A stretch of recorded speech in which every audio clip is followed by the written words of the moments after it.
Diamond bases. Why are they so dang hard? Here are some examples of how to smash them.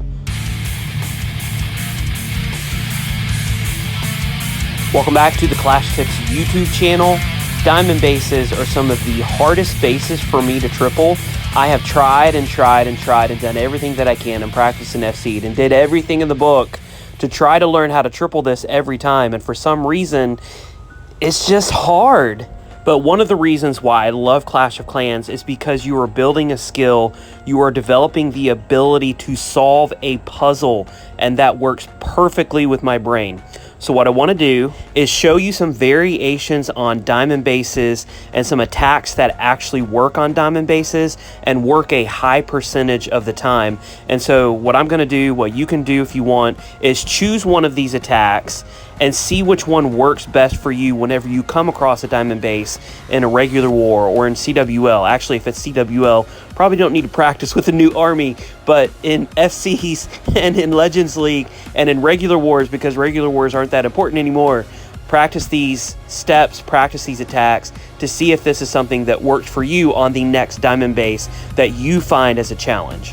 The first attack that we're going to look at, and we're going to look at two separate attacks, so that way we can break it down a little bit. But the first one's going to be Clone Hydra, and there's no one better in the clan at Clone Hydra than the man himself, Trample Damage. This is on his Dewdrop account. The next attack that we're going to be watching from him will be on his Rochester account. And as these attacks are going, I'll have some lines and some arrows and some starburst of things that I think are important whenever you're hitting a diamond base. But hopefully we'll be able to break it down a little bit to give you some ideas on how you too can hit some of these diamond bases. I'm also going to go in the order of what I consider most effective on diamond bases, at least what I see. I mean, I wish we all could Lalo, and Lalo's probably the most effective strategy, but in reality, how many of us can really Lalo? So once again, this is Trample Damage, does it the same way every time. He funnels his king, his queen, and eventually his RC into a corner, into a section of the base, and he not only funnels, but he goes for high damage targets. So for example, that air defense, for example, that eagle. Also at the beginning of every raid, if there is a sweeper that is facing his dragons, he typically uses 2 zaps to take that sweeper down. He makes sure that his dragons are funneled on the other side. Typically that's with a couple archers, that's with maybe a baby dragon, that's with some sneaky goblins. But you can see the lines, you can see the pathing that he uses to get his dragons to go in the direction that he wants. Again, I pointed this out in the Clone Hydra video, but I love how he uses his clone spell to make sure that those loons stay out ahead. Late tome on that blimp to make sure that the loons can get to the town hall. If they hit the tornado trap, be ready with freezes, be ready with rage spells, and then pop that clone spell over the most valuable area that you want to go down. On some diamond bases, you're going to have a ton of high HP buildings that are going to be around the town hall, and when that happens, throw 2 or 3 clone spells down around that town hall and completely obliterate and destroy that area. On this one, there weren't that many high value targets around. He did find that single target Inferno, which could be completely horrible to a Clone Hydra attack strategy. There is that scatter shot that's left up.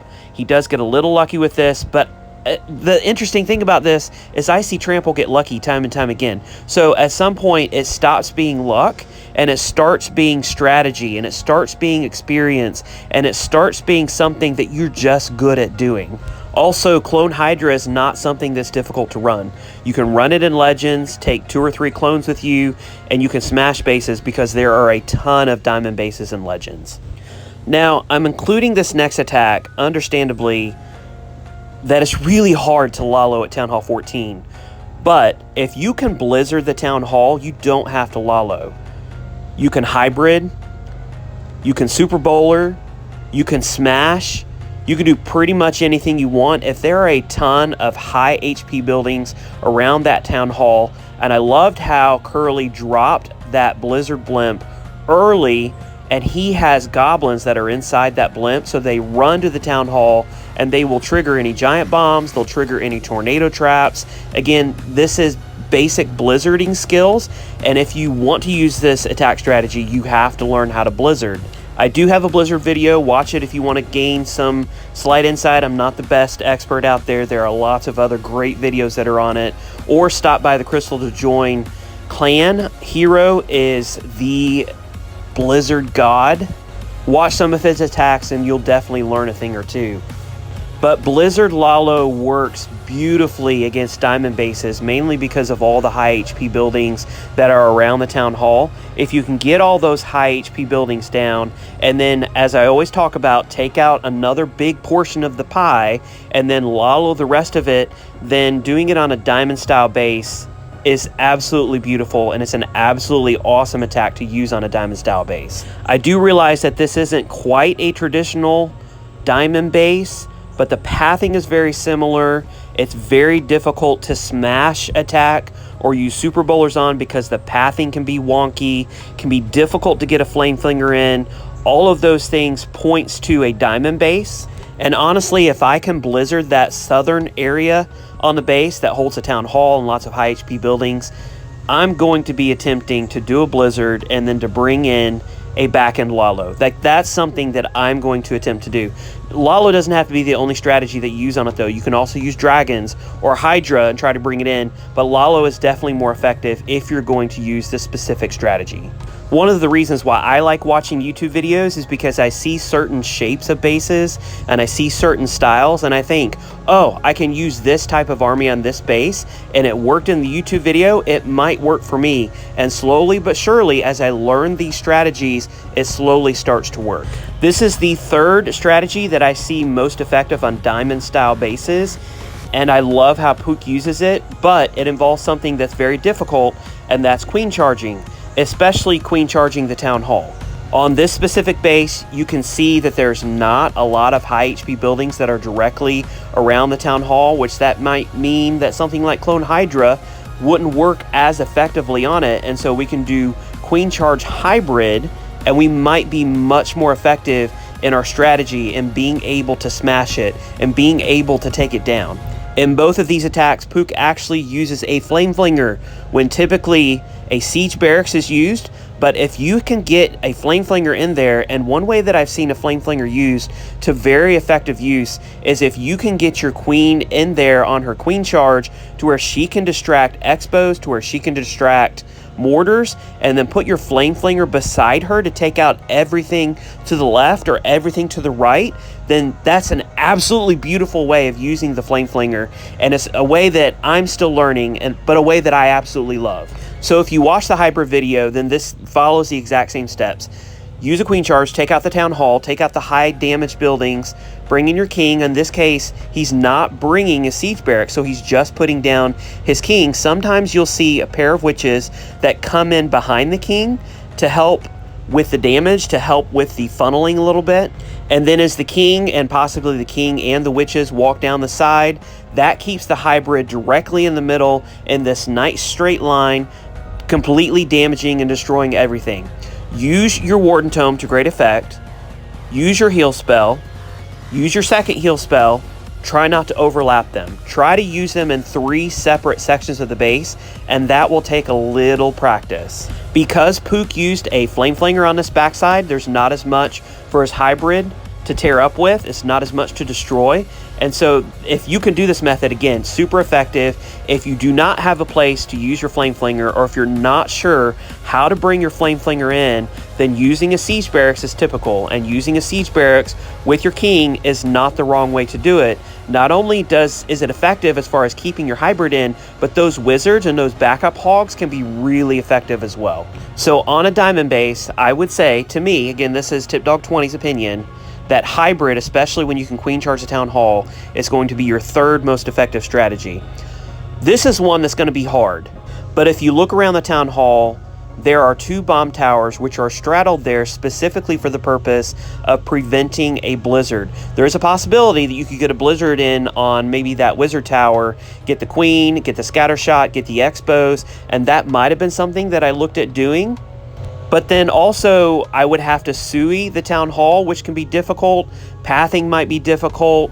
He actually had those Teslas up top to prevent a Sui like that from happening. Also on this attack, there is a ton of damage that is coming directly at the queen. And again, look at the use of the Flame Flinger. This is really unique, and I have not seen it used before, but if there's an area where you can take out a large cluster of defenses, for instance, those Expos and those scatter shots, all of that is targeted on his queen. He's not going to have to worry about any of those Expos targeting his Flame Flinger, so that's something to consider. Another thing that's really hard whenever you have a ton of high HP buildings that are targeting the queen is that it's going to be really difficult to keep the queen alive. So this is something that has to be practiced. You can also use a similar method with Queen Charged Lalo, but it's more important that the queen stay up in a Queen Charged Lalo than she is in a Queen Charge Hybrid, because those healers can possibly transfer over to the hybrid and have more of a use. So I'm not saying that you let your queen die, but it's not as important that she stay alive and necessarily in those situations. Another thing is hybrid is super powerful right now. I don't know if Supercell did a buff and none of us were watching, or if maybe base builders are building a little bit different, but hybrid for some reason is super strong and it's working right now. So if you did hybrid at Town Hall 13, or if it's an attack that you want to try, if you want to try something new, hybrid is something that can really work. So attack number 1, Clone Hydra. Something that's not too difficult to use. It's pretty simple to pick up if you're new at Town Hall 14. That's an attack that can be very effective. Attack number 2 is going to be Blizzard Lalo, a little higher difficulty level, but also with the mastery of that strategy, you're going to get huge bonuses and huge benefits from it. Attack number 3, Queen Charge Hybrid. Again, super difficult, hard to keep your queen alive, takes practice, but if it can be done, it's really effective in the current meta. Attack number 4, I'm not going to lie, is difficult. I use Super Bowlers a lot in CWL and in Legends League. I'm actually going to be switching over to Blizzard Lalo next month. At the end of this month, I'm going to have Legends League Challenge that I'm doing with C2J. Knob's putting that together, and so I want to support that. So I'm trying to get up as high in trophies as I possibly can. And Super Bowlers smash most bases, but Diamond bases are particularly difficult to 3-star with Super Bowlers. Take today for me, for example. I've done 5 Legend League attacks today. I've had 3 triples, and I've had 2 1-stars. And guess what type of bases those 2 1-stars were against? Yep, Diamond bases. So using Super Bowlers against Diamond bases is not necessarily recommended, but if you have a way for the Super Bowlers to be pathed towards the Town Hall, it can be an effective strategy. Now, I say can be because it can also be super, super dangerous and super, super easy to get a 1-star. So if you're going to use a Super Bowl strategy, or if you're going to use another smash attack like P.E.K.K.A. Smash with Super Wizards behind them, something like that, understand that it can be very easy to get a high 90% 1-star, as my hits in Legends were. I think my first Legends hit was a 92% 1-star. My second Legends hit was a 94% 1-star. And you'll actually see in Ruben's attack right here the reason why we get a 1-star, because if one little thing had gone wrong, if a Super Bowler had died or had been targeted by multiple defenses that just took it down, those Super Bowlers are not invincible. In fact, they're quite squishy. If you're doing a P.E.K.K.A. Smash attack and your Super Wizards go down early, again, they're even squishier. They're going to be obliterated by a giant bomb. So you really have to watch with this attack and really consider whether or not this is an attack that you want to do. If he had used that invisibility spell earlier, or if that single Inferno Tower had stayed up, or. So there are lots of things that can go wrong with a Super Bowler attack versus Diamond bases, but I wanted to show you an example so that you could get an idea if this is something that you wanted to use in Legends League, that when you win against a Diamond base, if there is pathing towards the Town Hall, then this is a method that can be used. Put the Grand Warden on one side, put the Flame Flinger on the other, send the Super Bowlers up the middle. If you want to know more details, I put out a Super Bowler video a month and a half ago or so. Go back and watch that. It gives the details. This last attack that we're going to watch is one of my Legend League attacks, and I run across Diamond bases all the time, and I really struggle with them in Legends League. I do see a lot of high-level YouTubers, high-level pro players who are able to either queen charge the town hall, or they're able to queen charge at 9 o'clock and then walk the queen down and then use a log launcher to great effect to send their super bowlers in, and they go perfectly right through the center. I have tried that. I am a normal. I am not a pro. I'm a decent Clash of Clans player, but that is a really difficult method to use. So, if I can, this is a method that I will use against diamond bases, and it works about 30% of the time.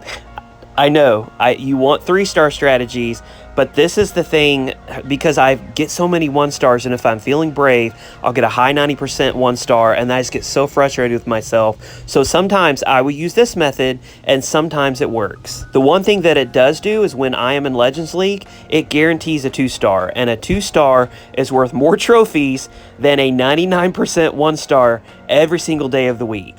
So what do? Put my Flame Flinger down in an area where it can last a while. I put my Grand Warden down. I use that Grand Warden for distraction. Then I put my Queen on my Super Bowlers in. As soon as my Super Bowlers hit the Town Hall, and as soon as that Town Hall blast goes down, I immediately hit my Warden Tome, because the biggest challenge with this attack using Super Bowlers and with this entry is keeping your Super Bowlers alive. Even when your healers are under rage, it's going to be really difficult to keep them alive. And as you can see, all my Super Bowlers are gone. They went through the poison. They had lots of high damage defenses that were hitting them, and they all just died. So at this point in the attack, I have to hope that the defenses that are left are low enough damage, no scatter shots, no single target infernos if I don't have any free spells left or invisibility spells left, nothing like that. And I have to rely on my heroes to finish the attack, rely on my Flame Flinger Yetis to come out and finish the attack. And another thing that I totally recognize is one of the only reasons that I tripled this base is because it's super low level. If it had not been super low level, if this had been a max base, I highly doubt I would have tripled. But this is a method that I've used against a diamond base. It might be something that works for you as well. So experiment and give it a shot. Hopefully this video was helpful. If so, give us a thumbs up. Also, subscribe to the channel. Subscribe. That's really hard to say multiple times in a row. And leave us a comment. Let me know how you are hitting diamond bases. Thanks so much for watching.